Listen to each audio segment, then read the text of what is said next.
Lecture number 18 है आज अपना। हम लोगों ने लास्ट क्लास में होमोलिसिस और हेटेरोलिसिस की बात करी थी।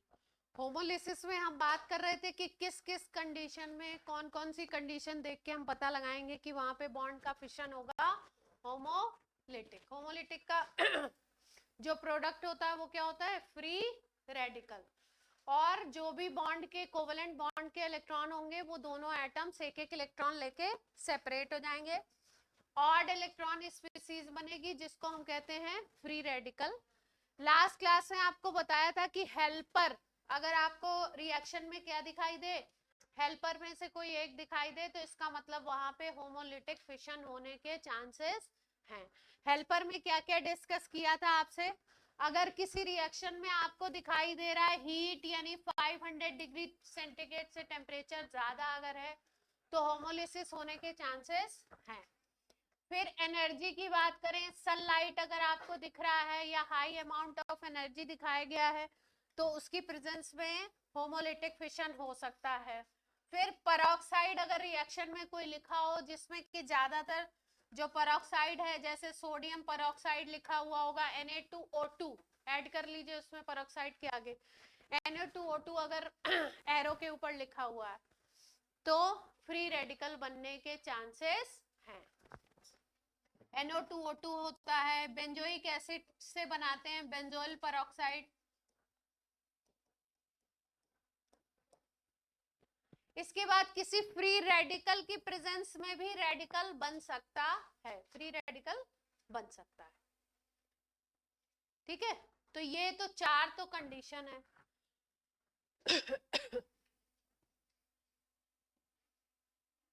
अभी इन कंडीशंस की डिटेल नहीं करा रहे हैं क्योंकि हाइड्रोकार्बन में इस सब के एग्जांपल आएंगे, है ना?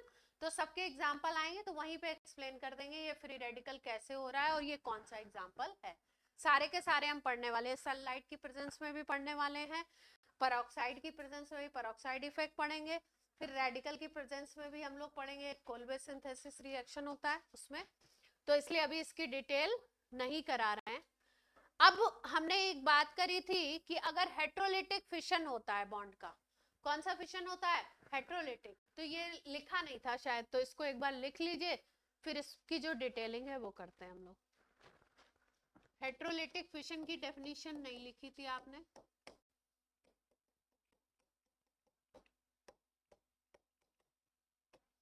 या हेटेरोलिसिस बोलते हैं इसको।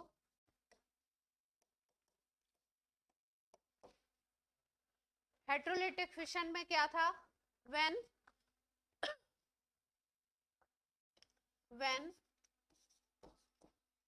two bonded atoms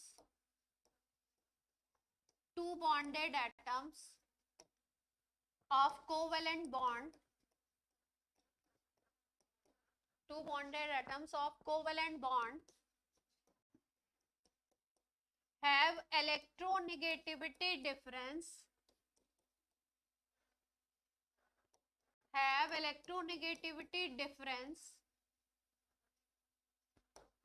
अगर दोनों के बीच में कैसा किस चीज का डिफरेंस है? इलेक्ट्रोनेगेटिविटी का डिफरेंस है। Then one atom separate with two electrons of bond, one atom separates with two electrons of bond and that atom have positive charge.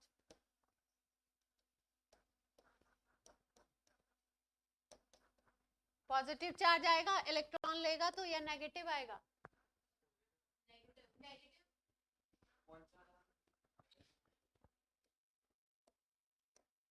ये A है, ये B है, ये कोवेलेंट बॉन्ड के इलेक्ट्रॉन है। अगर A दोनों को लेकर के सेपरेट होगा तो नेगेटिव आएगा ना चार्ज।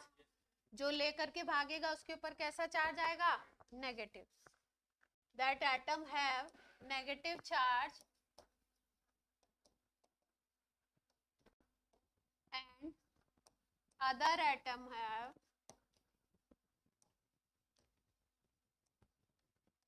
positive charge.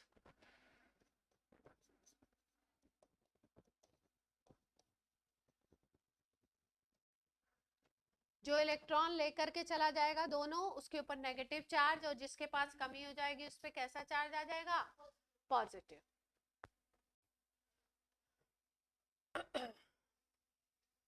यहां तक नोट कर लिया, हो गया। इफ पॉजिटिव चार्ज्ड एटम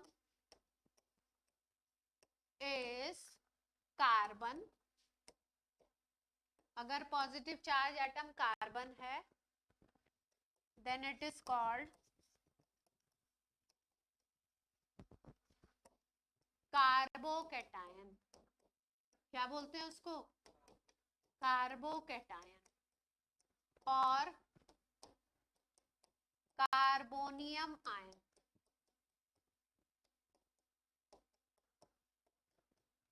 अगर पॉजिटिवली चार्ज एटम कार्बन है, ऑर्गेनिक कंपाउंड की बात कर रहे हैं, पॉजिटिवली चार्ज एटम कार्बन है तो उसको कार्बोकैटायन बोलते हैं या कार्बोनियम आयन बोलते हैं। क्लियर है बात? जैसे मान लीजिए इसके एग्जांपल में लिख लीजिए CH3Cl है, तो CH3Cl के अगर बॉन्ड को देखो तो 3H से बॉन्ड बना होगा, एक Cl से। इलेक्ट्रोनिगेटिविटी अगर देखो तो क्लोरीन की ज्यादा होगी, कार्बन की कम होगी। तो अगर यहाँ हेट्रोलिटिक फिशन होगा तो ये दोनों इलेक्ट्रॉन को लेता हुआ Cl सेपरेट आउट हो जाएगा। तो फाइनल में हमारे क्या बनेगा, CH3 के ऊपर पॉजिटिव चार्ज आ जाएगा और Cl के ऊपर माइनस चार्ज।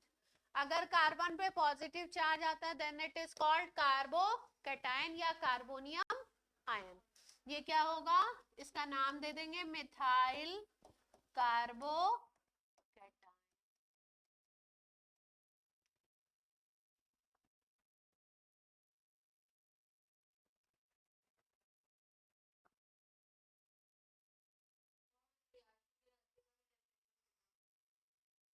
किसके लिए, नहीं नहीं ऐसा जरूरी नहीं, रिएक्टेंट के ऊपर डिपेंड करेगा। अभी बात करते हैं कौन सा रिएजेंट अटैक करने आया। एक से ही रिएक्शन नहीं होगा ना, ये तो एक मॉलिक्यूल है, इसके ऊपर कोई दूसरा अटैक करने आया। सेकेंड पॉइंट लिख लो इसी में, if carbon have negative charge then it is called carbon ion. पढ़ने के लिए कार्ब एनायन भी पढ़ते हैं और कार्बन आयन भी पढ़ते हैं, स्पेलिंग एक ही है। कार्बन आयन भी कई लोग बोलते हैं, कार्बन आयन भी बोलते हैं। क्या बोलेंगे इसको, कार्बन आयन। जैसे मान लो एक ये कंपाउंड है CH3MgBr, इस कंपाउंड का नाम है methyl magnesium bromide. Methyl magnesium bromide बोलते हैं इसको। इसकी ब्रेकिंग अगर इस तरीके से हो कि मैग्नीशियम ये इलेक्ट्रॉन लेकर के अलग हो जाए, अगर मैग्नीशियम सॉरी कह रही हूँ, कार्बन अगर इलेक्ट्रॉन लेके अलग हो जाए, मैग्नीशियम नहीं, मैग्नीशियम इलेक्ट्रोपॉजिटिव होगा क्योंकि मेटल है। कार्बन 14 ग्रुप का है, कार्बन किस ग्रुप का है, 14 ग्रुप का है। मैग्नीशियम किस ग्रुप का है, सेकेंड ग्रुप का है। तो ऑब्वियस सी बात है इधर वाले लेफ्ट साइड वाले जो पीरियोडिक टेबल के होते हैं वो इलेक्ट्रोपॉजिटिव होते हैं। तो इलेक्ट्रोपॉजिटिव का मतलब इलेक्ट्रॉन गिविंग टेंडेंसी, इलेक्ट्रॉन देने की टेंडेंसी। तो अगर ये दोनों इलेक्ट्रॉन पेयर कार्बन ले लेता है ये वाला, तो कार्बन ले लेगा तो क्या होगा, इसके ऊपर CH3 के ऊपर नेगेटिव चार्ज आ जाएगा, है ना। और MgBr कैसा बन जाएगा, पॉजिटिव चार्ज वाला बन जाएगा। क्लियर है बात? फ्री रेडिकल नहीं है, नेगेटिव चार्ज आ रहा है, क्लियर कट। ये दोनों इलेक्ट्रॉन लेकर के, जिससे भी इनका एसोसिएशन था एक बॉन्ड में, उसको लेकर के ये कहाँ चला गया, इधर। अगर इस पे नेगेटिव चार्ज आ गया तो क्या नाम दे दोगे इसको,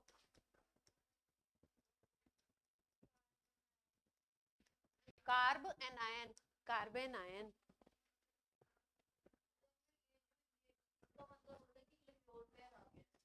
हाँ, लोन पेयर नहीं कहेंगे, माइनस चार्ज भी केवल दिखाते हैं, ऐसे भी दिखाते हैं, ऐसे भी।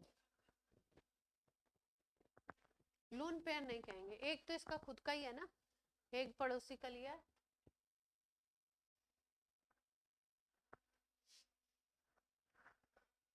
क्लियर है? पॉजिटिव निगेटिव को ऐसे जैसे ऐसे खुला क्यों नहीं छोड़ते हैं, क्योंकि मतलब ऐसे लिखते हैं अगर,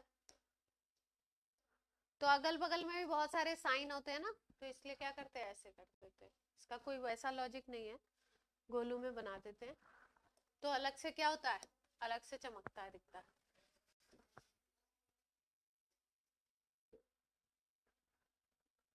कार्बन आयन बन गया, ठीक है। और एक में बना था क्या, फ्री रेडिकल। अगर CH3 फ्री रेडिकल बनेगा तो बोलेंगे मिथाइल फ्री रेडिकल। अब थोड़ा सा हम लोग कार्बन आयन, कार्बोकेटायन और फ्री रेडिकल की डिटेलिंग करेंगे, कैसे कैसे, क्योंकि यही आपके होंगे रिएक्शन इंटरमीडिएट, इनको बोलते हैं हम लोग रिएक्शन इंटरमीडिएट। तो हेडिंग डाल लीजिए। ये नोट हो गया सबका?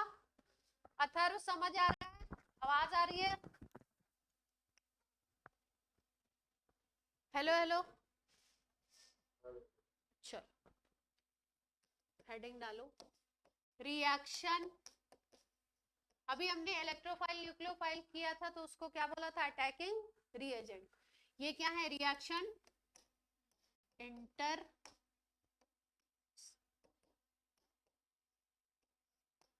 जैसा कि आपको वर्ड से पता लग रहा है, इंटरमीडिएट मतलब रिएक्शन के बीच में बनेगा, है ना। सम reactive species, some reactive species are formed in between reaction are called reactive reaction intermediates। इनको क्या बोलते हैं हम लोग,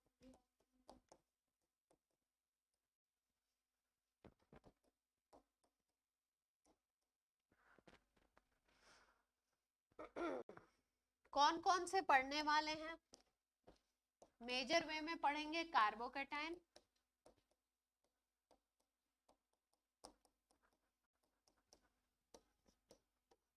कार्बन आयन,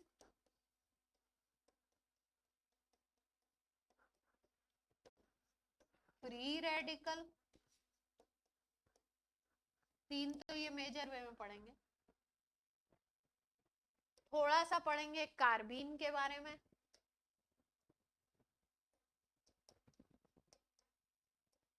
दो रिएक्शन में काम आता है, मतलब अपने सिलेबस में जो रिएक्शन है उसमें दो में ही काम आता है। कार्बीन के बारे में पढ़ेंगे, थोड़ा सा नाइट्रीन के बारे में पढ़ेंगे, एक या दो रिएक्शन में ये भी काम आता है। बाकी सब में कौन से काम आएंगे, ये सब carbocation, carbon ion, free radical, इनकी बातें होंगी।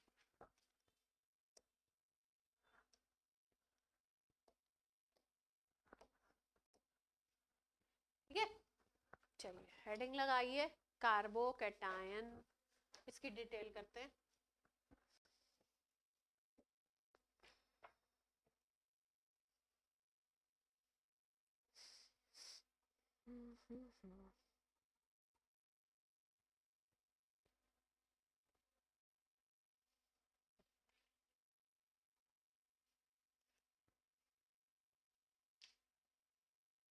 अभी GOC में आपका केवल जो आपके काम आ रहा है 11th ग्रेड में ना, उतना ही करा रहे हैं, अभी बहुत कुछ है, मतलब केवल इसको ही GOC ना समझिएगा।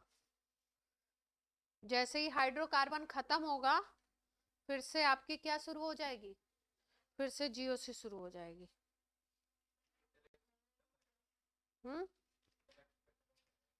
ये तो जीओसी 2-3 लेक्चर में खत्म करने की प्लानिंग है कि अगले 2-3 में ही खत्म कर दें, तो केवल 11th लेवल का हो पाएगा अभी। जो आपके हाइड्रोकार्बन चैप्टर में जिसका काम आएगा उतना ही होगा अभी इस उसमें, फिर हाइड्रोकार्बन करा लेंगे, फिर से जीओसी स्टार्ट करेंगे। 12th और 11th की अलग अलग जीओसी नहीं है, जीओसी तो मेजर तो ऑर्गेनिक 12th में ही है ना, तो काम तो सारी 12th में ही आती है ज्यादा, लेकिन पढ़ा कब दी जाती है 11th में, पर 12th में फिर पढ़ाना पड़ता है। कहाँ गया 12th में क्या होगा, फिर से पढ़ोगे आप। तो आप क्योंकि पढ़ चुके हो ये बेसिक वाला, तो बेसिक वाला आपको नहीं पढ़ाएंगे, मिले नहीं रहा, चलो कोई बात नहीं। कार्बोकेटाइन हेडिंग बना ली,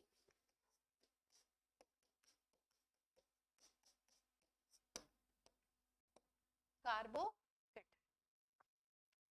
अब देखो कार्बोकेटाइन में क्या चीज है, अभी एक ही रिएक्शन ये हमने करा था ना, ये इलेक्ट्रॉन लेकर के सेपरेट हो गया, तो क्या बन गया इस पे CH3 पॉजिटिव और ये बन गया Cl माइनस, इसको हमने बोला था कार्बोकेटाइन।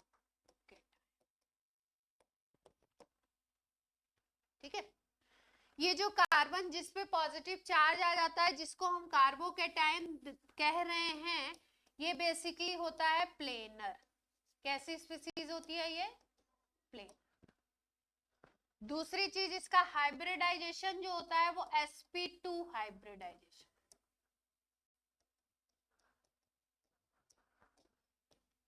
कार्बोकेटाइन का हाइब्रिडाइजेशन कैसा होगा, sp2 हाइब्रिडाइजेशन में आपको याद है कौन सी ज्योमेट्री हम लोग बोलते थे, ट्राइगोनल प्लेनर। तो ये कार्बोकेटाइन इस कार्बन को अगर हम दिखाना चाहते हैं तो कैसे दिखेगा, ये 3 हाइड्रोजन हैं आपके और इस पे क्या है पॉजिटिव चार्ज है, और ये किस तरीके की स्पीसीज है, TP trigonal planar.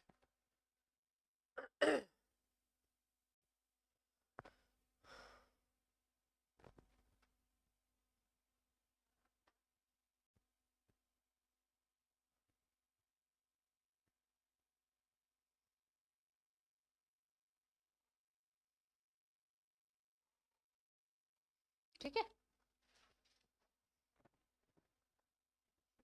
Third point करते हैं इसमें।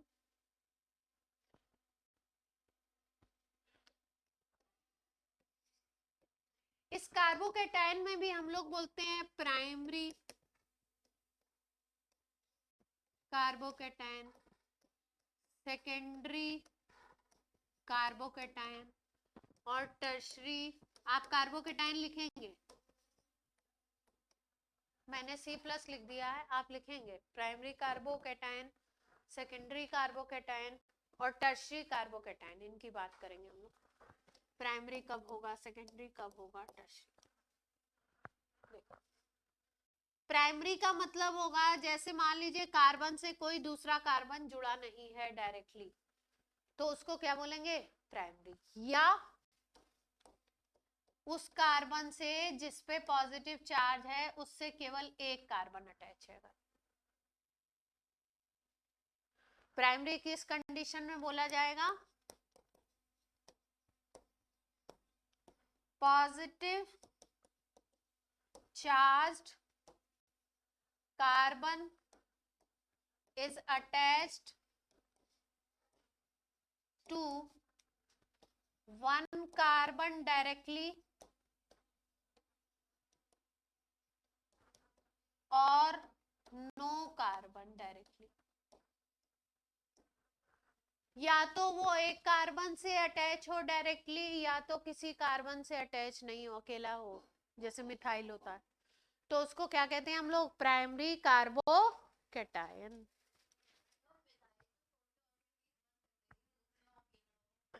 मिथाइल ही बनेगा और तो क्या।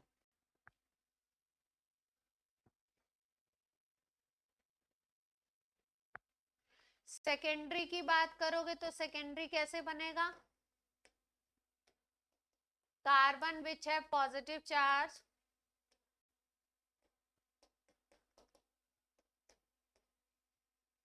Attach to 2 carbon directly 2 carbon से अटैच होगा। जैसे मान लो ये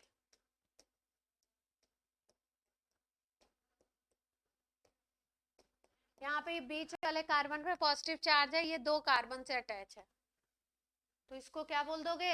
सेकेंडरी। 2 डिग्री ऐसे भी लिखते हैं।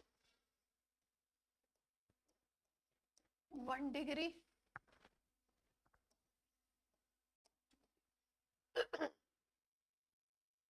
टर्शरी में किससे अटैच होगा? 3 से। प्राइमरी में डायरेक्टली 1 से या 1 से भी नहीं, सेकेंडरी में 2 से, टर्शरी में 3 से।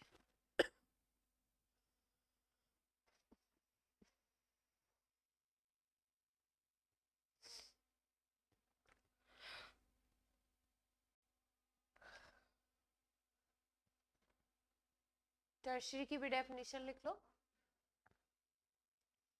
कार्बन विच है positive charge is directly attached to 3 carbon atoms. Tertiary की लिख लो।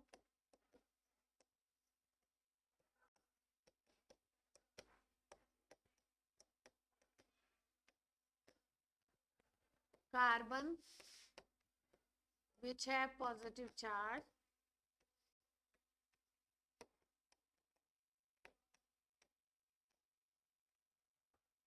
directly attached to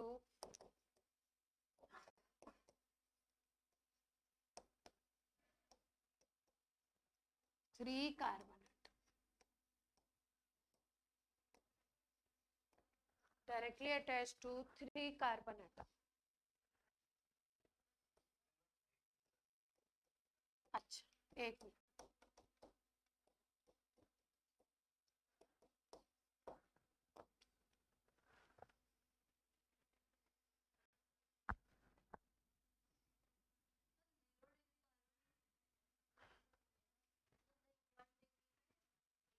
एक या एक भी नहीं।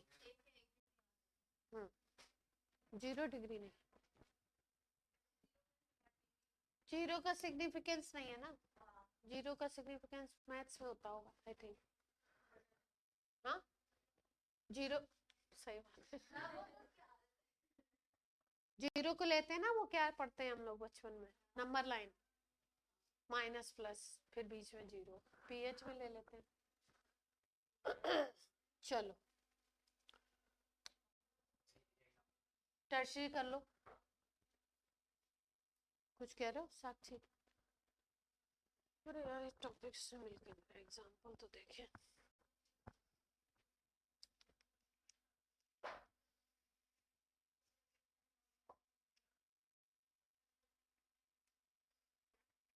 क्या आ रहा है साक्षी दिमाग में?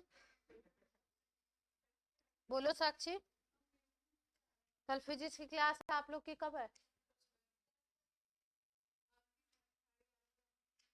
नहीं तो 11:30 पे रखनी है कि सुबह सुबह रखनी है?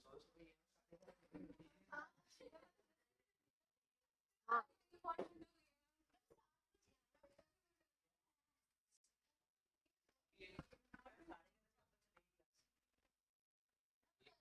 1-1.5 घंटे ही चलेगी और क्या, जैसे नॉर्मल अपनी क्लास होती है। अब तुम्हारे ऊपर डिपेंड करता है कि तुम कितनी जल्दी शुरू करवाओगे क्लास को। मैं तुम 1 घंटा नाश्ता पानी करोगे तो तुम्हारी 1.5 घंटे क्लास, 1 घंटा बीच में, तो फिर देर हो जाएगी, लेट हो जाएगा। घूमने कहीं नहीं जा रही? हाँ तो मैं तो अपनी मम्मी के यहाँ जा रही। हाँ कह सकते हैं। चलो स्टेबिलिटी की बात करते हैं।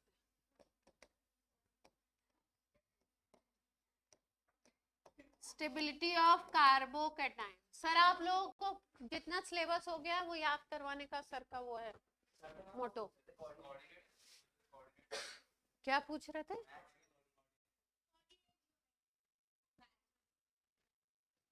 सर पूछेंगे।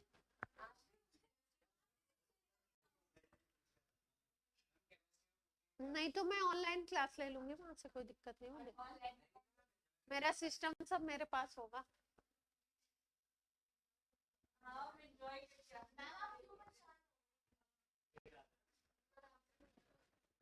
हाँ नहीं वो मतलब नहीं है, आपकी छुट्टी हो तो केमिस्ट्री नहीं भी तैयार कर रहे हो ऐसा कुछ नहीं है, तो कोई सब्जेक्ट तैयार करना, कि क्लास नहीं है तो टाइम वेस्ट नहीं करना कि घर पे सो रहे हैं। हाँ काम करना है, काम करना है आपको। स्टेबिलिटी ऑफ कार्बोकेटाइन की बात करते हैं हम लोग। देखो सबसे पहले ऑर्गेनिक में एक सिंपल रूल याद रखते हैं। सिंपल रूल क्या है, अगर मान लो कोई न्यूट्रल स्पीसीज है,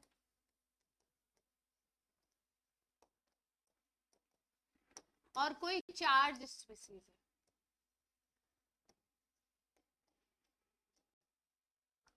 तो न्यूट्रल स्पीसीज जो होगी ना वो ज्यादा स्टेबल होगी।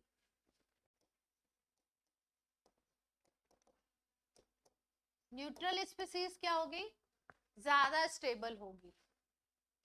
यहाँ पे ऊपर लिख देते हैं इन जनरली, एक्सेप्शंस तो होते ही है ना हर जगह। इन जनरली क्या होता है, न्यूट्रल स्पीसीज ज्यादा स्टेबल होती है। दूसरी चीज देखिए, स्टेबिलिटी में ऑर्गेनिक में क्या देखेंगे हम लोग, स्टेबिलिटी में अगर चार्ज डिस्पर्स हो रहा हो, डिस्पर्स होने का मतलब होता है फैल रहा हो, मान लो 4 कार्बन का कोई कंपाउंड है, चार्ज एक कार्बन से दूसरे, दूसरे से तीसरे, तीसरे से चौथे की तरफ जा रहा है, तो यानी चार्ज डिस्पर्स हो रहा है, फैल रहा है, डीलोकलाइज हो रहा है। लोकलाइज होने का मतलब होता है एक जगह रुकना, एक जगह फोकस होना, ठीक है। तो चार्ज अगर डिस्पर्स होगा, चार्ज अगर डीलोकलाइज होगा तो सिस्टम को मिलती है स्टेबिलिटी। और चार्ज अगर एक ही जगह पे फोकस होने लगेगा, एक ही कार्बन पे मान लो हर तरफ से इलेक्ट्रॉन आ रहे हैं, चार्ज आ रहा है, तो वो सिस्टम को अनस्टेबल बनाता है। तो स्टेबिलिटी का दूसरा पॉइंट क्या लिखेंगे, चार्ज अगर डीलोकलाइज हो रहा है या चार्ज डिस्पर्स हो रहा है, ठीक है, तो क्या होगा, system is stabilised, system stabilised. ये सब क्या बन रही है आपकी, ऑर्गेनिक का बेस, भूमिका बन रही है ना, बेस, ठीक, भूमिका में ना जाए। चलिए हाँ सही बात है, नाम होता है ना लोगों का।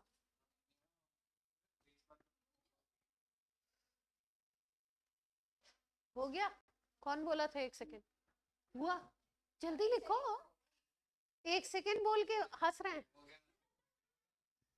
हो गया मैम, हो गया हो गया। चलो अब देखते हैं स्टेबिलिटी देखना चाह रहे हैं, नोट कुछ नहीं करना, इस पेज को भी सीख लो भी सर, इसमें क्या होगा, कचरा होगा तो पहले सीख लो। ये पॉजिटिव चार्ज है, एक सिस्टम ये दिया हुआ है,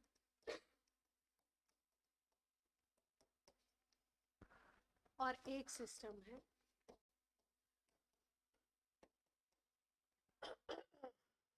एक सिस्टम है, ठीक है।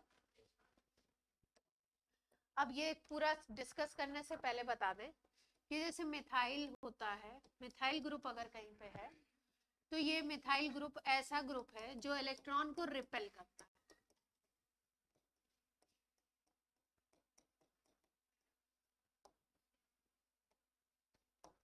या इसको बोलते हैं हम लोग E D G, electron donating group,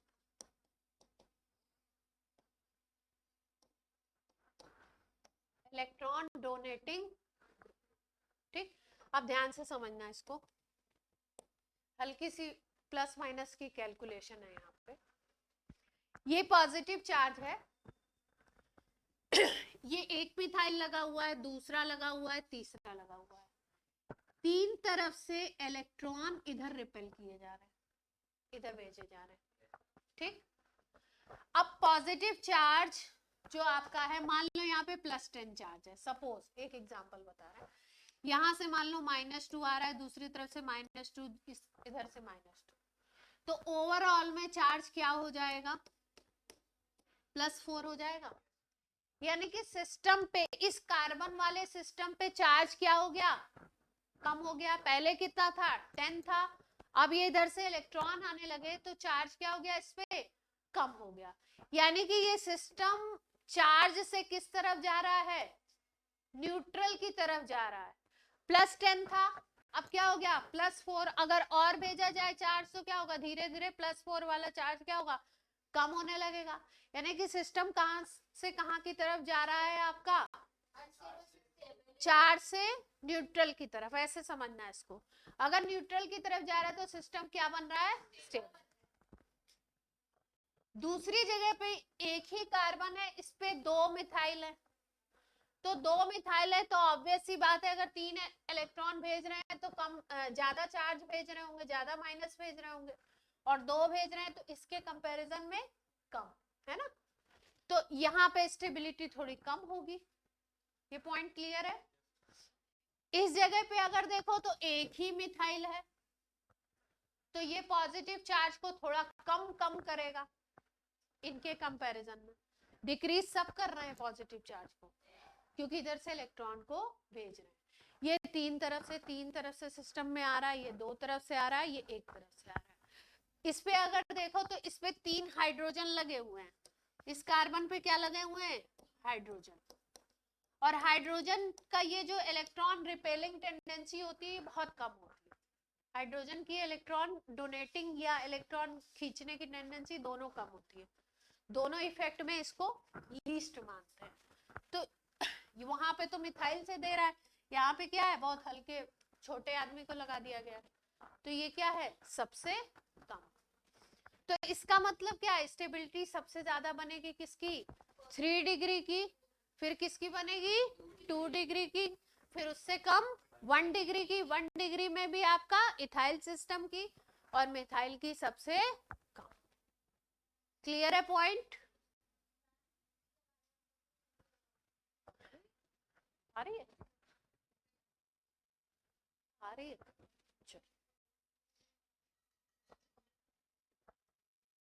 तो पहले डायग्राम बनाओ, फिर इसका एक्सप्लेनेशन लिखवा दे। और क्या, तो मैंने सोचा पता नहीं क्या क्या मैं लिखूंगी, अब सब गड़बड़ हो जाएगा। हाँ, फिर लिखवा देंगे।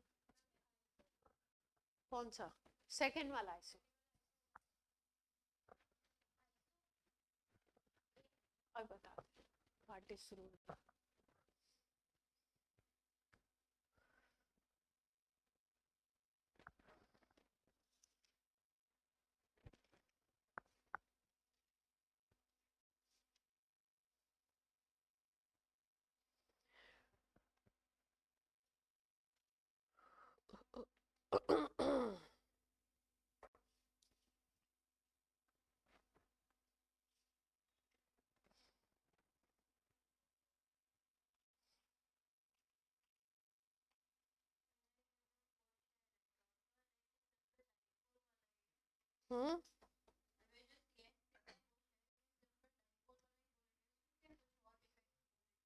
इफेक्ट बोलेंगे, अभी पढ़ेंगे, अभी इफेक्ट एक भी इंट्रो नहीं हुआ ना।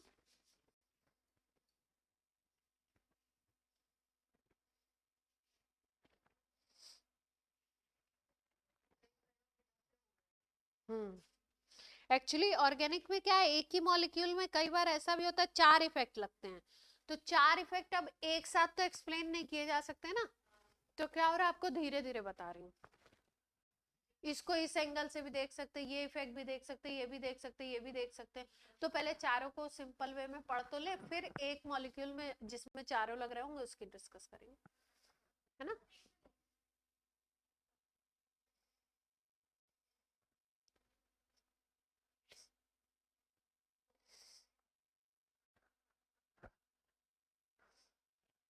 ये साइन भी लगा लो।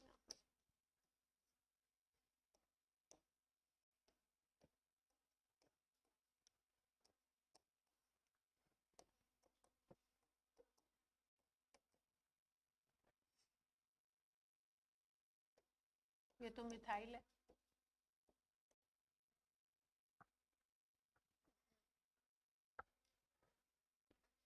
क्या कर रही हो तुम? अपना पेन बादल को पकड़ पा रखा है, मांग मांग के कर रही हो काम।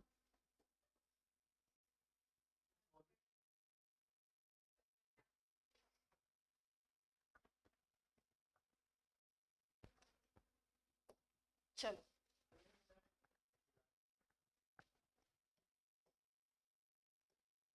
बादल को मैम को जवाब देने का मन नहीं करता तो इधर उधर पीछे देख के पूछने लगता, कुछ बोल रहे हो?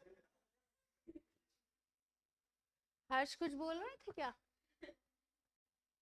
बादल ऐसे क्यों करते हो तुम? हमसे भी बोल सकते हो, बात कर सकते हो। चलो एक्सप्लेनेशन तो लिख लो इसका छोटू सा। इन 3 degree, in 3 degree carbocation, in 3 degree carbocation there are 3 electron donating group, there are 3 electron donating group which decreases the positive charge on carbon more than 2 degree, 2 degree के ब्रैकेट में लिख लो 2, 3 में क्या लिखा था, 2 EDG group, then 2 degree and then 1 degree। मुद्दे की बात समझ में आ गई ना सबको? बस ठीक है, एक्सप्लेनेशन समझ में आ गया। ये एक्सप्लेनेशन लिखवाया क्यों है? ताकि दोबारा पढ़े तो आपको आ जाए, लेकिन इस चीज को इतनी बार पढ़ोगे कि याद हो जाएगी। इस लाइन की जरूरत नहीं है, जब पहली बार पढ़ रहा हो तो जरूरत है। किसी ने बोला बकवास इसी में ना। हाँ वो मैं समझ गई। चल, है ना, कैसे कैसे लोग हैं।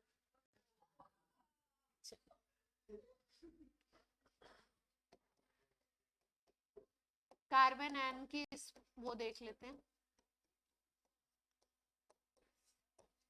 स्टेबिलिटी की बात करते हैं, कार्बन आयन ही हेडिंग डाल लो, स्टेबिलिटी। अभी स्टेबिलिटी पे और बात होगी और सारे के बीच में भी कंपेयर करेंगे, अभी आपको एकदम सिंपल सिखाया है ना। कार्बन आयन हेडिंग डालो।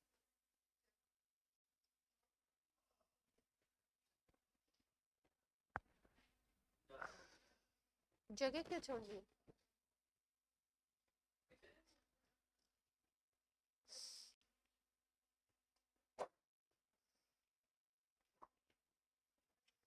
कार्बन आयन कौन सा कार्बन होगा जिसपे माइनस चार्ज होगा?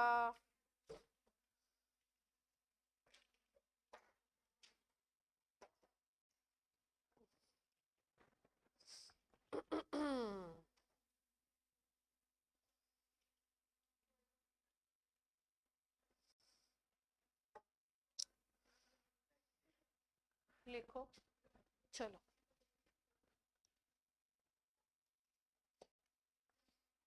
कार्बन आयन मान लो मिथाइल कार्बन आयन है ना, तो 3 हाइड्रोजन लगा दिए इस पे और एक ही इलेक्ट्रॉन पेयर हो जाएगा। नहीं हंसो, नहीं हंस, देखो बेटा कोर्स खत्म करना है, ऐसे मत करो। अरे ये माइनस चार्ज है, बस 2 इलेक्ट्रॉन है। गोला तो करना ही है ना, वो स्माइली जैसा लग रहा है आपको।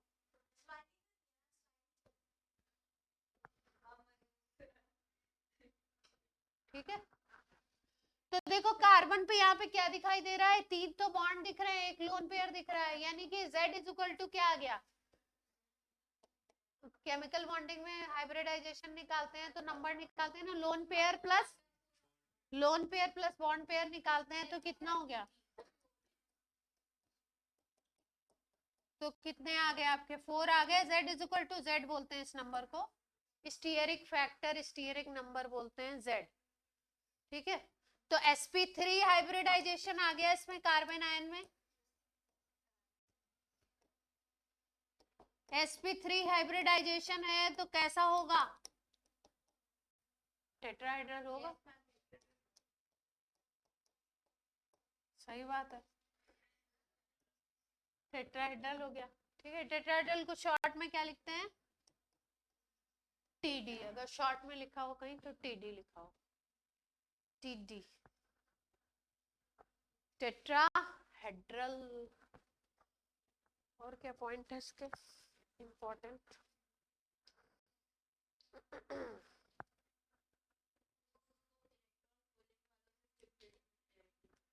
लिख लो, इट हैव 8 इलेक्ट्रॉन। ये जो कार्बन है इस पे कितने इलेक्ट्रॉन है, it have 8 electron, 8 electron, so octet is complete. कुछ खास बात नहीं है, तो लिख दी हमने, 8 इलेक्ट्रॉन है तो ऑक्टेट कंप्लीट है।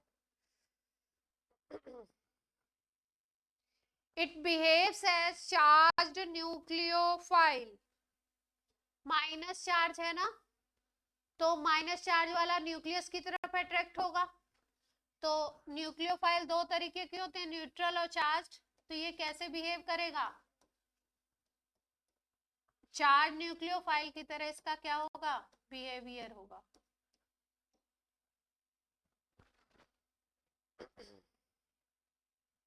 नेक्स्ट पॉइंट लिखा है, it is form by heterolytic fission, पता ही है तो बार बार लिखने की जरूरत नहीं है। नेक्स्ट पॉइंट है, it reacts with electrophile. Nucleophile electrophile से अट्रैक्ट होते हैं, इलेक्ट्रोफाइल न्यूक्लियोफाइल से अट्रैक्ट होते हैं, ये भी लिखने की जरूरत नहीं है, काम का पॉइंट। अरे बहुत बेकार लिखा है, ये बिहेवियर लिखा है लेकिन बहुत बेकार लिखा है।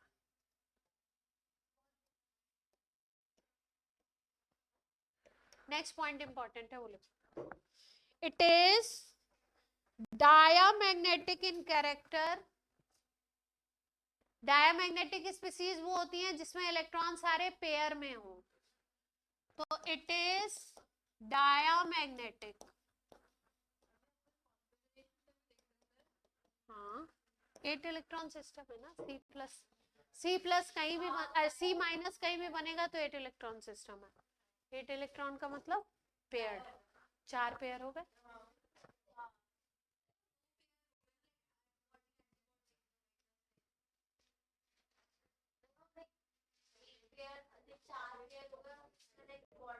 हाँ,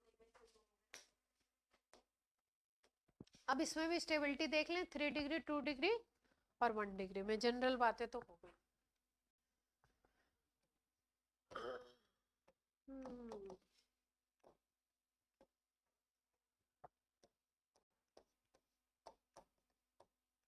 चलो, हर्ष आंसर आप बताएंगे, मतलब एक्सप्लेनेशन आप बताएंगे।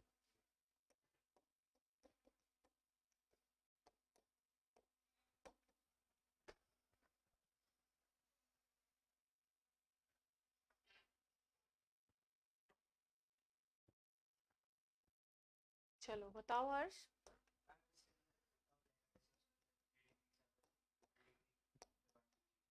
क्यों, क्यों, रीजन बताना।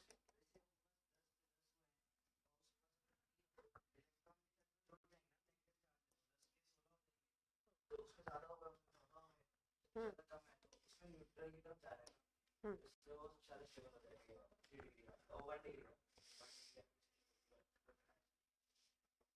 देखो अभी क्या बताया था हमने कि चार्ज कम होने लगे, है ना, या चार्ज एक ही जगह फोकस होने लगे। अब देखो फोकस कैसे होगा, या अगर हम कम ज्यादा से ना देखें तो ऐसे भी देख सकते हैं।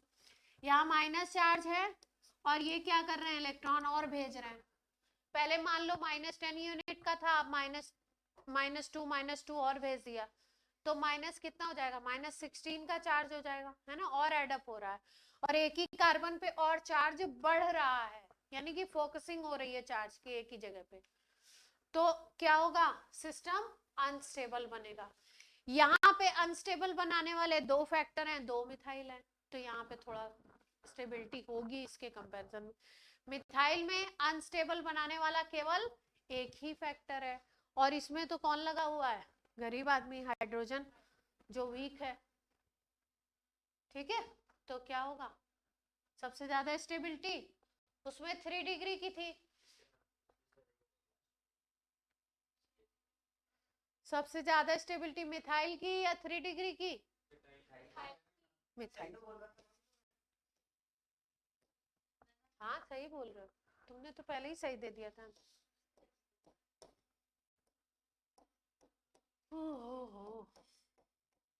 ऑर्डर 3 2 1 आ गया ना, वहां पे 3 2 1 था, 3 ज्यादा था और ऐसे था, उल्टा ऑर्डर है, बस इतना याद रखना, एक का याद रखो।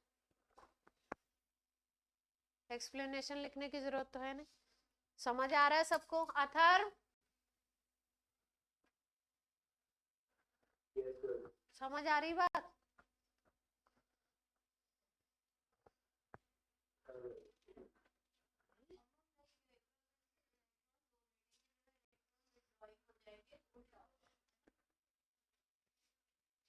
खींचने वाले लगा दो तो अलग हो जाएगा सिस्टम।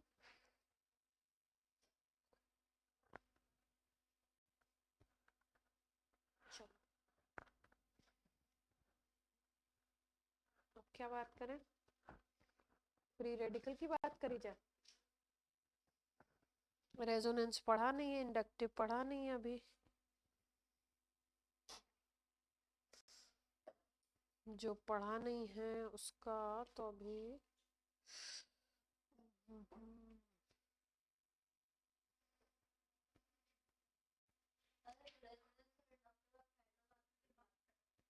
नहीं नहीं, वो तो पढ़ाएंगे, अगली क्लास इसी की होगी।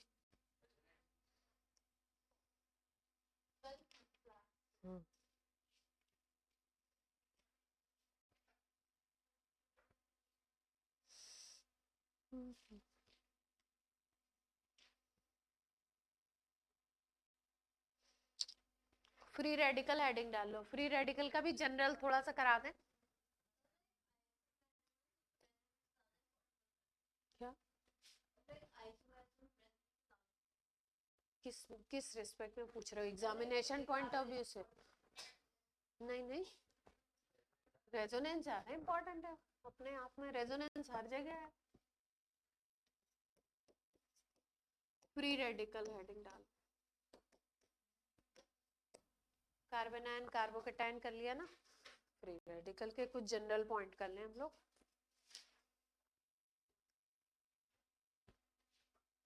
होमोलिटिक फिशन से बनता है, ये सबको पता है, तो पॉइंट लिखने की जरूरत नहीं है। सेकेंड पॉइंट लिख लो, ऑड इलेक्ट्रॉन स्पीसीज है।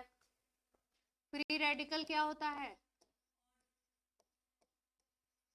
ऑड इलेक्ट्रॉन कैसे बनेगा, जैसे मान लो ये CH3 है, ये CH3 है ना, ये 2 इलेक्ट्रॉन है, एक ये ले लिए एक ये ले लिए, सेपरेट हो गए, तो इस कार्बन पे कितने इलेक्ट्रॉन हो जाएंगे,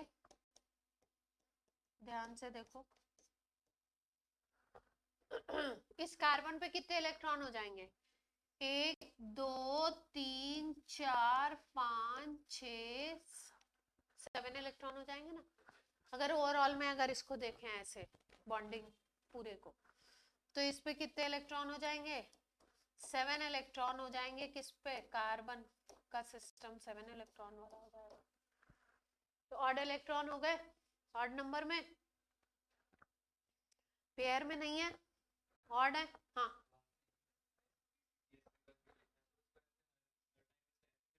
ये होमोलिटिक फिशन दिखाने का तरीका ये है।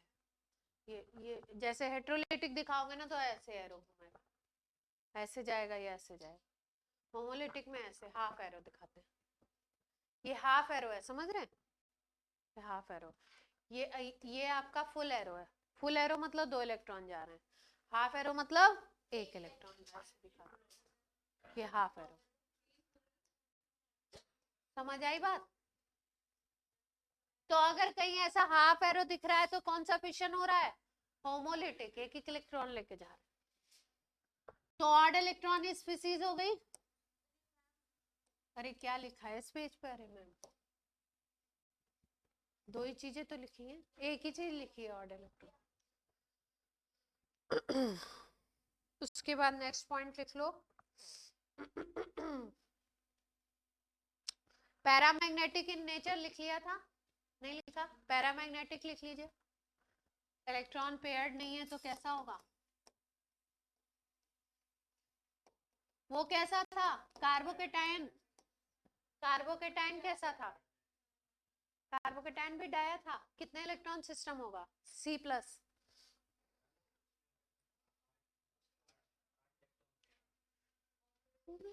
C- था दाता प्रभु। C+ का बताया नहीं है इसलिए आपसे पूछ रही हूँ। कुछ क्या पूछ रही हूँ वो तो ध्यान दो। C+ कितने इलेक्ट्रॉन सिस्टम है? 6? पक्का?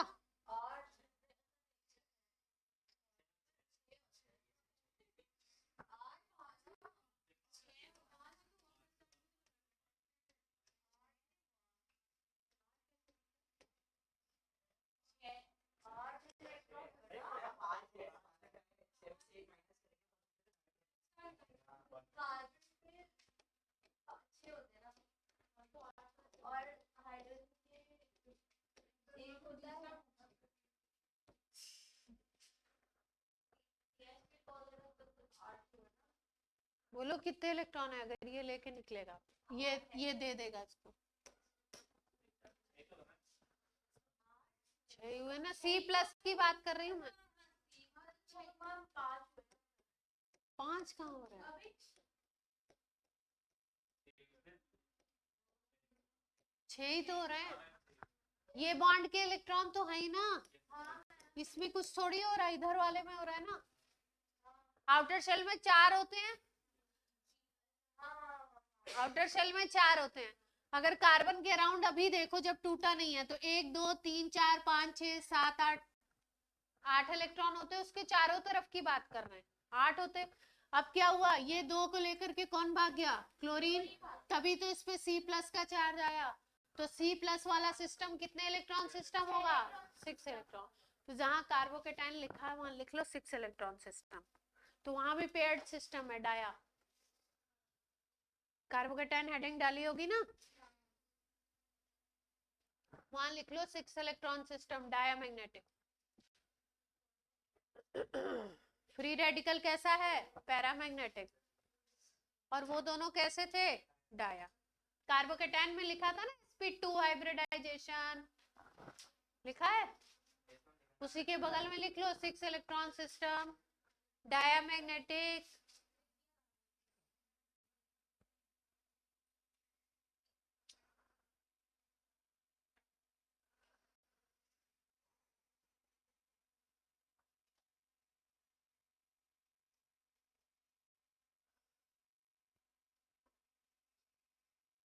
फ्री रेडिकल जो होता है इस पे इलेक्ट्रॉन तो एक है, लेकिन ये इलेक्ट्रॉन किसका है?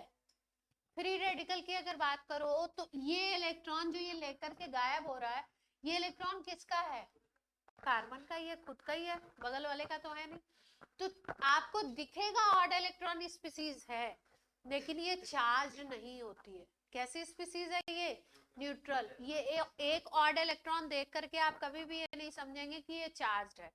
चार्ज केवल कार्बोकेटाइन और कार्बन आयन, ठीक है? तो ये कैसी स्पीसीज होगी? न्यूट्रल। ध्यान रखेंगे, कंफ्यूज नहीं होंगे। न्यूट्रल स्पीसीज होगी।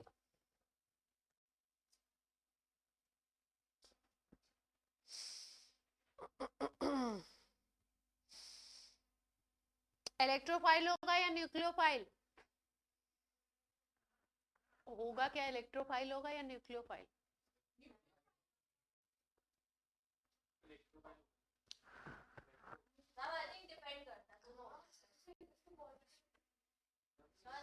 क्यों पॉजिटिव? क्यों पॉजिटिव नेगेटिव नहीं है चार्ज?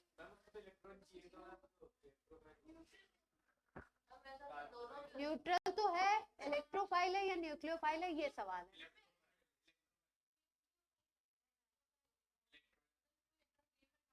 सेवन इलेक्ट्रॉन सिस्टम है ना, कोई भी चीज 8 इलेक्ट्रॉन करना चाहती है, ऑक्टेट, तो इलेक्ट्रॉन चाहिए इसको, तो क्या होगा?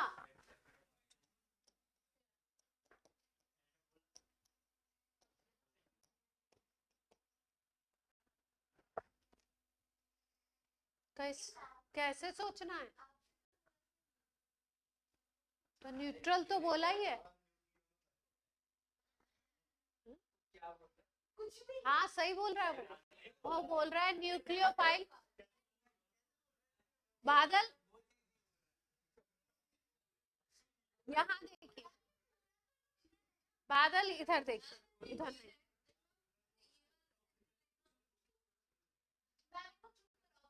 न्यूट्रल और न्यूक्लियोफाइल में बहुत बड़ा डिफरेंस है। न्यूट्रल मतलब नो चार्ज, न्यूक्लियोफाइल मतलब न्यूक्लियस क्लवर, जिसपे नेगेटिव चार्ज। हाँ तो तुम कहाँ से कंफ्यूज हो रही हो? ये दो बातें अलग अलग। हाँ अरे बस बस, गार्गी को देख लो। हाँ चलो गार्गी बोलो जल्दी।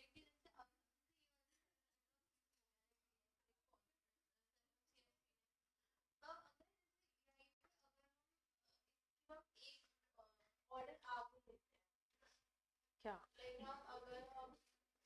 दो पॉजिटिव चार्ज नहीं आएगा।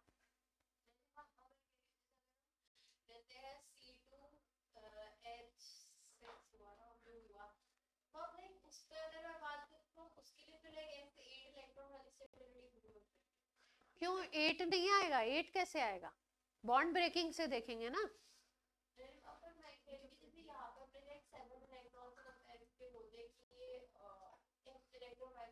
हाँ हाँ हाँ हाँ, तो कार्बोकेटाइन में तो पॉजिटिव चार्ज है, वहां तो चार्ज ही देखो, जो चार्ज स्पीसीज है उसमें तो कोई लफड़ेबाजी ही नहीं है, चार्ज है तो चार्ज का मतलब पॉजिटिव चीज नेगेटिव की तरफ अट्रैक्ट होगी, नेगेटिव चीज पॉजिटिव की चीज तरफ अट्रैक्ट होगी। और पॉजिटिव चार्ज आया क्यों है? इलेक्ट्रॉन की डेफिशिएंसी है। नेगेटिव चार्ज किसी पे आया क्यों है? इलेक्ट्रॉन ज्यादा है। तो वहां तो कोई वो दिक्कत ही नहीं है। यहाँ पे क्या है? यहाँ पे चार्ज इलेक्ट्रॉन तो है, एक सिंगल ऑड इलेक्ट्रॉन, लेकिन चार्ज नहीं है।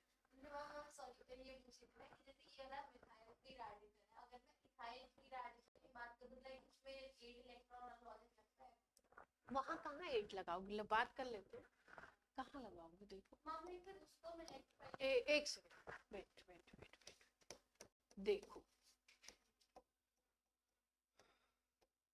ये है कंपाउंड, ठीक है।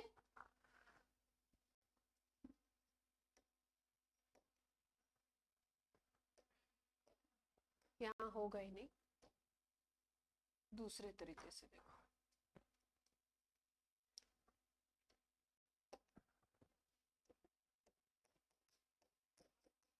CH3 सिंगल बॉन्ड CH3 है, CH3 सिंगल बॉन्ड CH3 है। किसका मॉलिक्यूल है? इथेन का। ठीक, अब यहाँ फ्री रेडिकल बनना है। मान लो ये एक बॉन्ड टूटता है, केवल एक बॉन्ड टूट रहा है, ये लेके अलग हो गए और ये, ठीक है। तो बाकी ये सिस्टम इस पे कोई फर्क नहीं पड़ रहा, ये ऐसे का ऐसे ही है। तो अब बनेगा क्या यहाँ पे? CH3 तो ऐसे का ऐसे ही है, इस कार्बन से कोई लेना देना नहीं है, इसी पे चीज हो रही है ना। ये H ऐसे का ऐसे, ये H ऐसे का ऐसे, इस पे एक क्या आ गया, इलेक्ट्रॉन आ गया। अब सिस्टम देख लो कितना बन गया, सिस्टम को देखो, 1 2 3 4 5 6 और 7, सेम ही है। ये इथाइल फ्री रेडिकल है, लिख लो। ठीक है, बस डिफरेंस क्या आया, मिथाइल में 3 H थे, यहाँ पे 2 H और एक मिथाइल आ गया उसकी जगह। हाँ इथाइल लिख, क्या टाइम हो रहा है, तो 6:30 हो रहा है।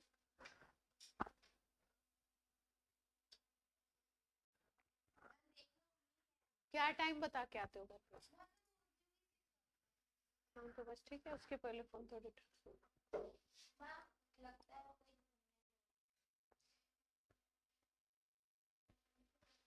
रिकॉर्डिंग चल रही है।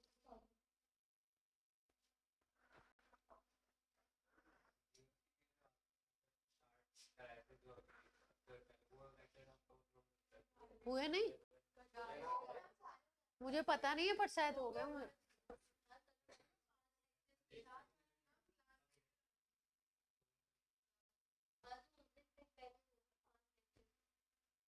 कल तुम लोग के 8 बजे से रख ले क्या, नहीं नहीं, मुझे भी दिक्कत होगी 8 बजे, तो मुझे भी दिक्कत होगी, अरे आप चाहो तो 9 सर है ना,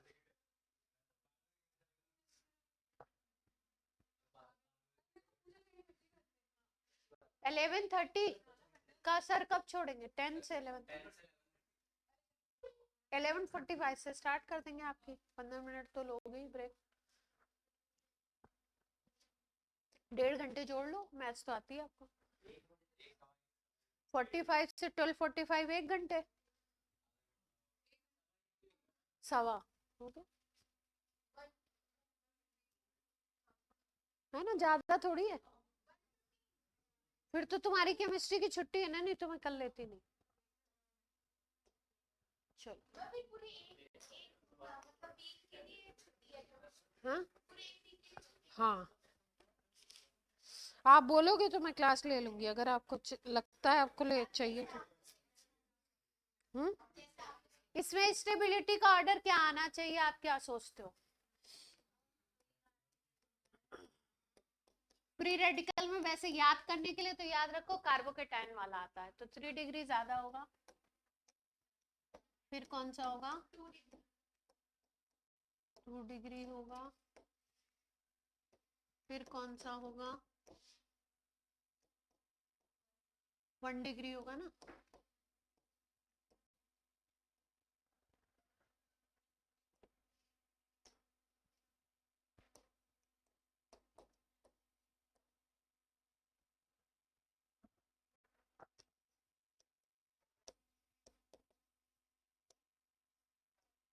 अभी रेजोनेंस वगैरह पढ़ाया नहीं है ना, इसलिए अभी, और बेंजाइल फिनाइल ये सब का नहीं बताया, एलाइल विनाइल।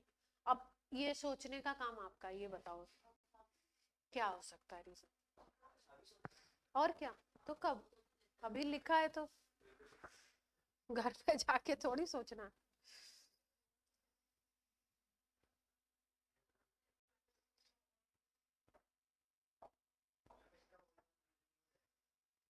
क्या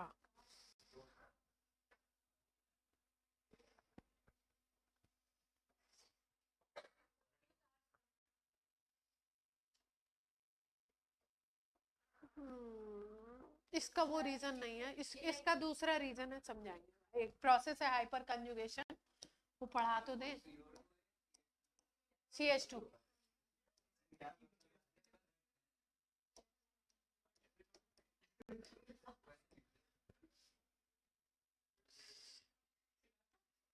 ये हाइपर कंजुगेशन आपको पढ़ाया नहीं ना, तो फिर अटक रहा है, पहले इफेक्ट पढ़ाने चाहिए, सारी चीजें अटक रही है ना, ये फिर पूरी नहीं हो पा रही है, फिर एग्जाम्पल लेना पड़ेगा उस टाइम पे।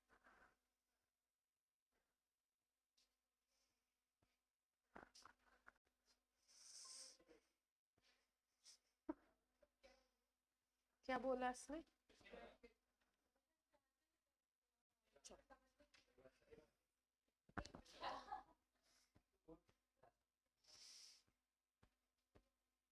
बढ़िया बात करते हैं बच्चे। चलो टाइम वेस्ट ना करते हुए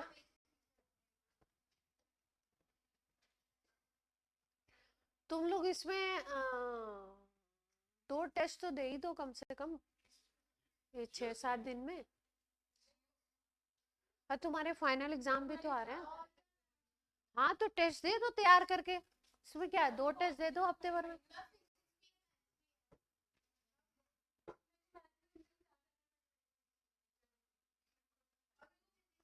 तो कुछ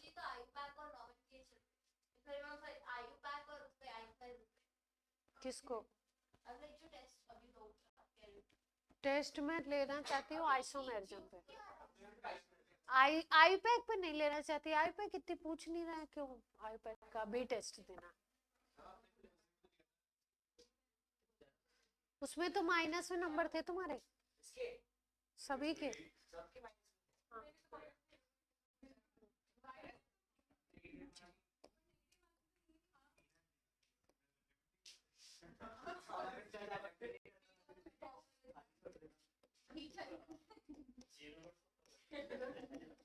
इलेक्ट्रॉनिक इफेक्ट सही बात है। चलो एक इफेक्ट पढ़ लेते हैं जब तक टाइम बिना वेस्ट किए। 4 इफेक्ट पढ़ने हैं हमको। Inductive, electromeric, hyper conjugation, resonance, mesomeric. तो मीसोमेरिक में बहुत टाइम लगता है, बाकी में तो ज्यादा नहीं लगता। रेजोनेंस और मीसोमेरिक उसके साथ साथ पढ़ते हैं। इलेक्ट्रॉनिक इफेक्ट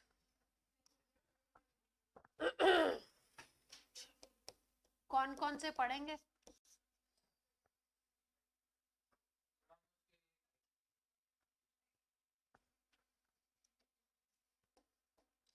इंडक्टिव इफेक्ट पढ़ेंगे हम,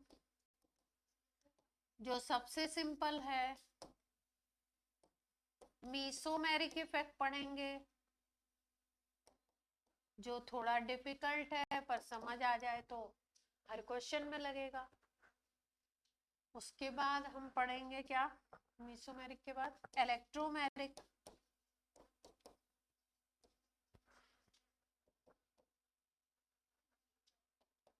बहुत सुंदर, बहुत बढ़िया। उसके बाद हम पढ़ेंगे हाइपर कंजुगेशन। ये तो और भी सुंदर है। नहीं नहीं, वो भी पढ़ेंगे इसके बाद, क्योंकि बहुत जरूरत पड़ रही है ना इनकी, तो पहले इनको ही पढ़ा दें। अभी कार्बन आयन और वो कंप्लीट नहीं हुआ है, उसमें और भी ऑर्डर है। चलो पहला इफेक्ट है इंडक्टिव इफेक्ट। हेडिंग डाल लो, फर्स्ट पढ़ते हैं इंडक्टिव। पहले समझेंगे फिर डेफिनेशन लिखेंगे।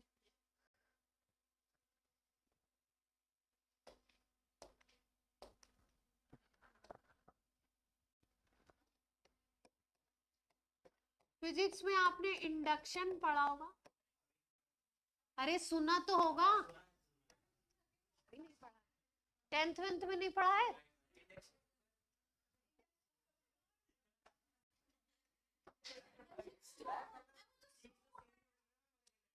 इंडक्टिव इंडक्शन आपने फिजिक्स में वैसे पढ़ा होगा, जैसे मान लो, सुनो सुनो सुनो सुनो, जैसे आप क्लास में पढ़ रहे हो, ठीक है। अब मान लीजिए कोई एक बच्चा है, वो बहुत ज्यादा शैतानी करे, है ना, और मैं उसकी शैतानी को एंटरटेन करूं, मतलब मैं उसको डांटू नहीं, मैं कुछ कहूँ नहीं, तो फिर क्या होगा, धीरे धीरे दूसरा भी करेगा, फिर तीसरा भी करेगा, फिर ये तो मैम डांटती नहीं है, तो इंडक्शन हो जाएगा पूरी क्लास में, है ना, एक के इफेक्ट से दूसरे में। ठीक है, ये चीज, ये इस बात को क्या कहते हैं हम लोग, इंडक्शन। मैग्नेट वगैरह में पढ़ते हो तुम लोग कि अगर करंट कैरिंग कंडक्टर है तो उसकी वजह से उसके चारों तरफ अगर करंट फ्लो कर रही है तो उसके चारों तरफ एक मैग्नेटिज्म क्रिएट हो सकता है, ये उसका इंडक्शन है। कोई मैग्नेटिक कॉइल है, अगर वो घूम रही है, रोटेट कर रही है, तो बगल में कोई अगर मैग्नेटिक सब्सटेंस है तो उसमें करंट इंड्यूस हो सकती है ना। ये सब मोटर वोटर पढ़ते हैं तो उसमें ये पढ़ते हैं ना, इंडक्शन ही पढ़ते हैं, है ना। फिजिक्स में फिजिक्स में ही इसका इंट्रोडक्शन होता है क्लास 10th में, हमने तो 10th में ही पढ़ा था, है ना, इंडक्शन वर्ड वही सुना था हमने। तो यहाँ पे देखो, यहाँ पे क्या चीज है, जैसे मान लो कोई लिखेगा नहीं, देखिए ध्यान से।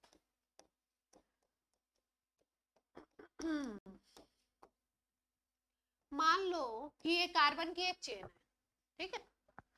इस कार्बन की चेन के एंड पे एक ग्रुप ऐसा लगा हुआ है जो इलेक्ट्रॉन खींचता है, यानी कि इलेक्ट्रॉन, कुछ ग्रुप ऐसे होते हैं जो देते हैं, उनको डोनेटिंग कहते हैं, और कुछ ऐसे होते हैं जो इलेक्ट्रॉन खींचते हैं, तो उनको इलेक्ट्रॉन विड्रॉइंग ग्रुप कहते हैं, EWG। अभी मिथाइल को हमने क्या बोला था, EDG, है ना, इलेक्ट्रॉन डोनेटिंग ग्रुप। ये होंगे इलेक्ट्रॉन विड्रॉइंग ग्रुप, है ना। तो क्या होगा, ब्रोमीन जो है इसकी इलेक्ट्रोनेगेटिविटी कार्बन से ज्यादा है, तो ये क्या करेगा, अब इस इलेक्ट्रॉन पेयर को थोड़ा सा अपनी तरफ पुल करेगा, ठीक। जब ये पुल करेगा तो इसके ऊपर पार्शियल नेगेटिव चार्ज क्रिएट हो जाएगा, लिखना किसी को नहीं है, पार्शियल नेगेटिव चार्ज क्रिएट होगा।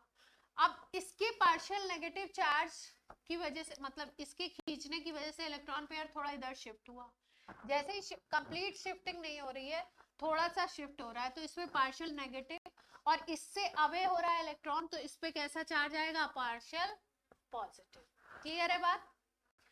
अब इस पे पार्शियल पॉजिटिव चार्ज आ गया, तो इसके बगल में ये जो इलेक्ट्रॉन पेयर है, इस इलेक्ट्रॉन पेयर को भी ये पार्शियल पॉजिटिव चार्ज थोड़ा सा अट्रैक्ट करेगा, पॉजिटिव चार्ज आ गया तो इलेक्ट्रॉन पेयर को क्या करेगा, थोड़ा सा अट्रैक्ट करेगा।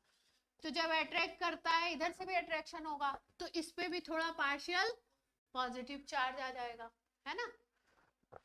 फिर यही चीज क्या होगी, इसमें भी होगी, अगले वाले में भी होगी, तीसरे में भी होगी, इस पे भी पार्शियल पॉजिटिव चार्ज आ जाएगा।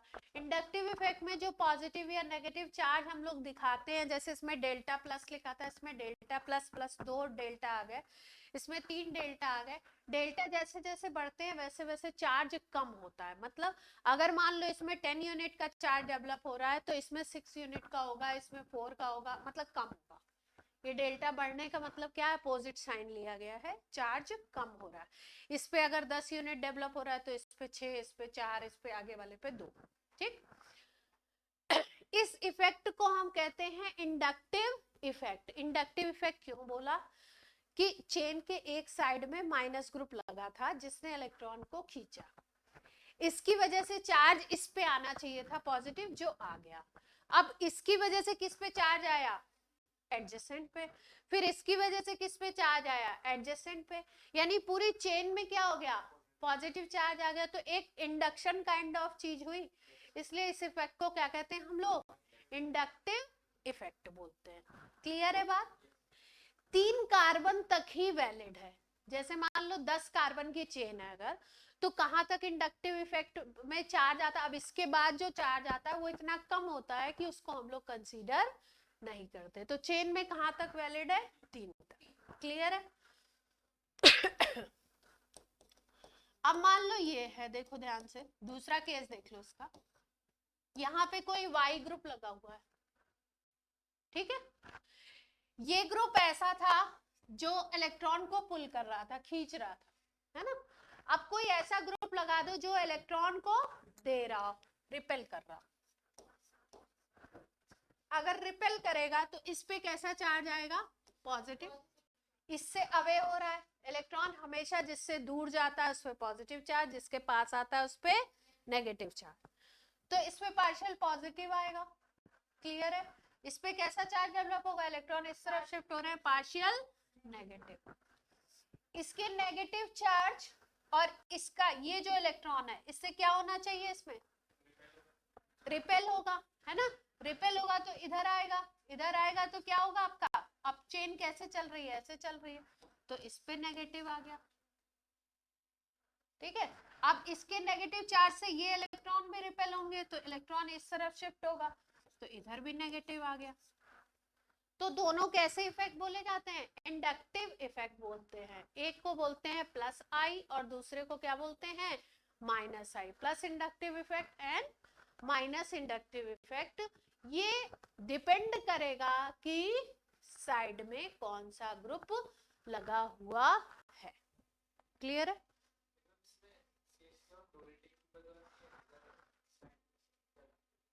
क्या? हाँ, CH3 इलेक्ट्रॉन डोनेटिंग है, लेकिन मान लो ये जो Y है ये बहुत ज्यादा खींचने वाला है कंपैरिजन में। हाँ, अब पावर के ऊपर डिपेंड करता है ना।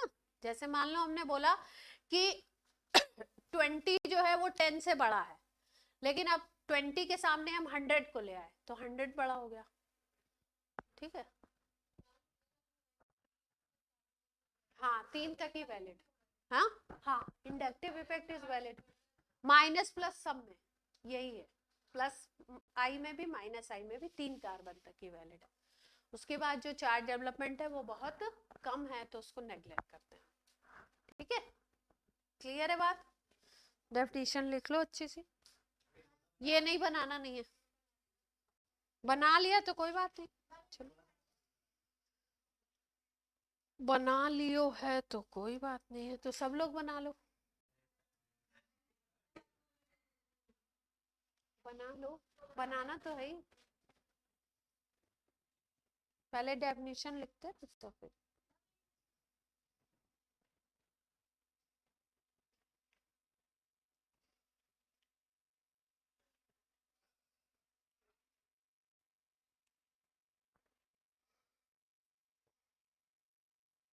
सिंपल था नहीं, मुझे तो सबसे सिंपल यही लगता है, कुछ है ही नहीं इसमें। पर ग्रुप याद होने चाहिए, कौन से धक्का दे रहे हैं कौन से खींच रहे हैं। हाँ यही बोलते हैं धक्का देने वाले। सही बात है, कौन बोल रहा है?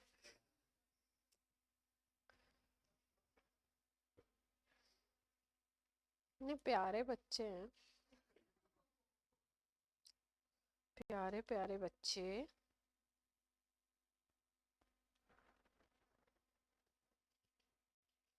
लिखेंगे, एग्जाम्पल हो गए, जल्दी बनाओ, इंडक्टिव तो करा दे, खत्म हो जाए आज इंडक्टिव कम से कम। हाँ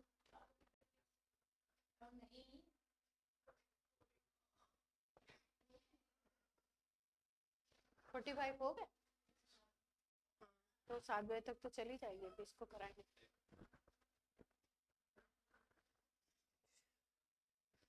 तुम्हें क्या चिंता है, तुम तो बिल्कुल पास में रहती हो।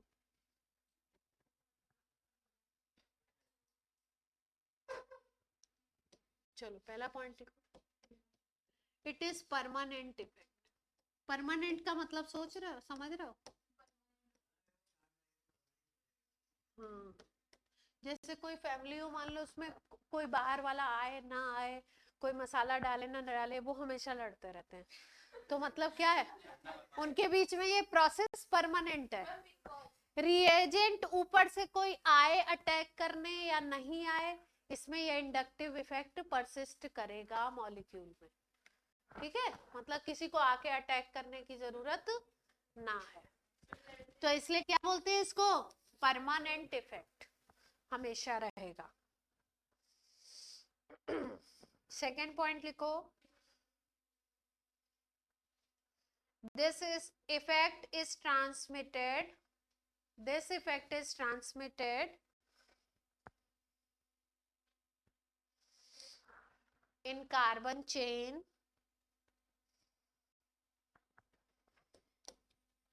this effect is transmitted in carbon chain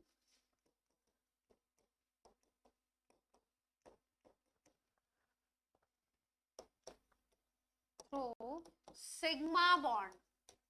single bond ही होगा, सिग्मा बॉन्ड बोल रहे हैं तो कैसा बॉन्ड होगा, डबल बॉन्ड उनका कोई कॉन्सेप्ट नहीं है। चेन में कैसा बॉन्ड होना चाहिए, सिंगल बॉन्ड होना चाहिए, sigma bond. Effect decreases with increasing carbon chain। जैसे जैसे पहले कार्बन पे ज्यादा होगा, दूसरे पे कम, तीसरे पे और कम, जैसे जैसे चेन की लेंथ बढ़ेगी वैसे वैसे इंडक्टिव इफेक्ट क्या होता जाएगा, कम होता जाएगा।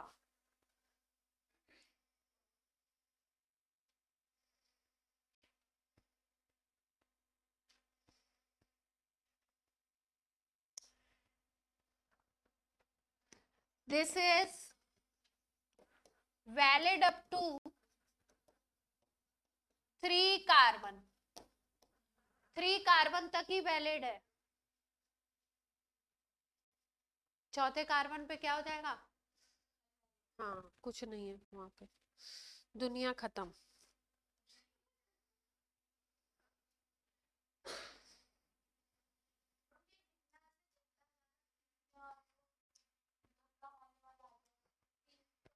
हाँ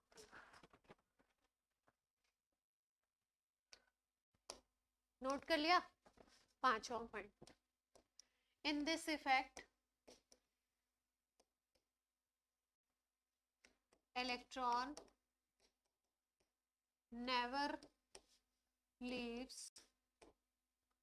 original orbital। इसीलिए पार्शियल दिखा रहे हैं ना, अगर अपने एटम के ऑर्बिटल को छोड़ देता है इलेक्ट्रॉन तो क्या बनता है, प्लस या नेगेटिव, है ना। लेकिन पार्शियल जब दिखाते हैं इसका मतलब क्या हो रहा है, केवल शिफ्टिंग हो रही है बीच में।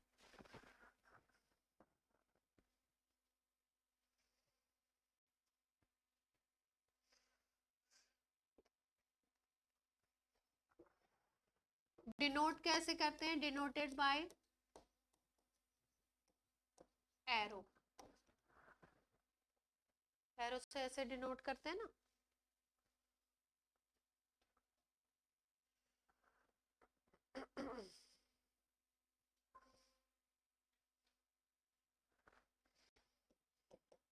जनरली ऑब्जर्व्ड इन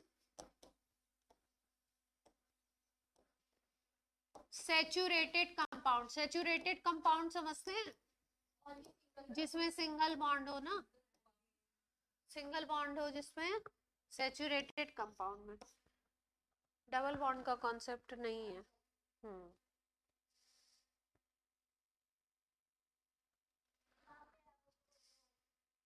नहीं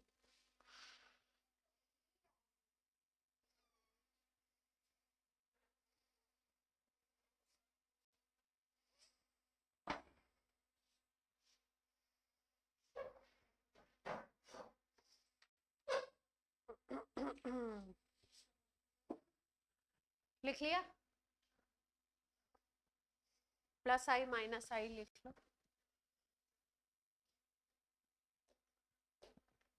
प्लस इंडक्टिव इफेक्ट और माइनस इंडक्टिव भी लिखेंगे ना।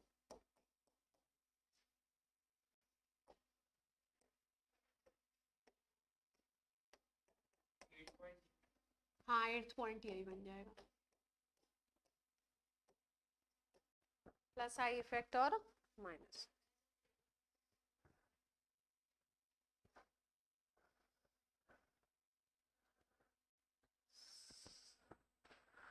प्लस आई कब बोलोगे इफेक्ट को, जब ग्रुप जो अटैच हो वो कैसा हो, इलेक्ट्रॉन डोनेटिंग हो। और अगर माइनस आई कब बोलोगे, जब इलेक्ट्रॉन ग्रुप जो लगा हुआ हो एंड पे कैसा हो,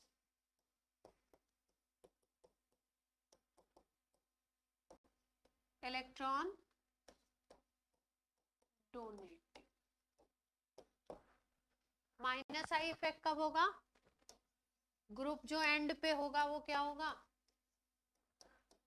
इलेक्ट्रॉन विथड्रॉइंग।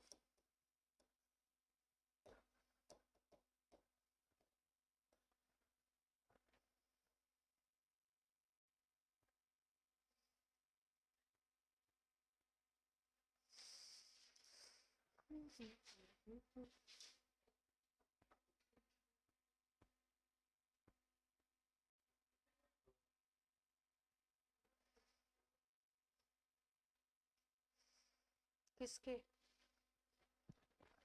अभी छोड़ देते हैं, अब है पॉइंट, लेकिन अभी ग्रुप्स वगैरह बताने, प्लस आई कौन से होंगे, माइनस आई कौन से, है ना। तो आज इतने पे ही कंक्लूड कर